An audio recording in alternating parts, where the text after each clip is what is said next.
রব্বুল আলামিন, পৃথিবীর কোনো মানুষ আমার গুনাহ সম্পর্কে জানে না, তুমি আমার গুনাহ সম্পর্কে জানো। আমি এমন গুনাহ করেছি আমার বিবি জানে না, বিবি গুনাহ করেছে আমি জানি না। আল্লাহ তুমি সব কিচ্ছু জানো, হে আমার প্রভু তুমি আমাকে মাফ করে দাও।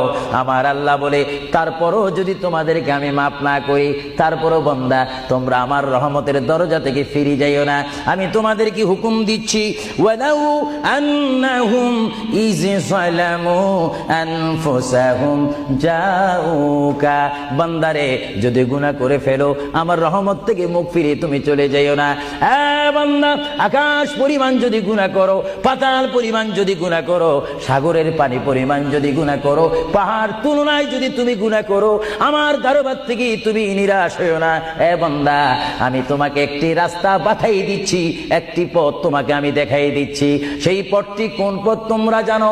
ওয়ালাউ আন্নাহুম ইয যালামু আনফুসাহুম জাউকা, বান্দারে যখন তোমরা বরবাদ হয়ে যাবে তখন তোমাদেরকে একটা পথ আমি তোমাদেরকে দেখাই দিলাম। সেই পথটির নাম হচ্ছে আমার রাসূলের মদিনা। জোরে বলেন সুবহানাল্লাহ।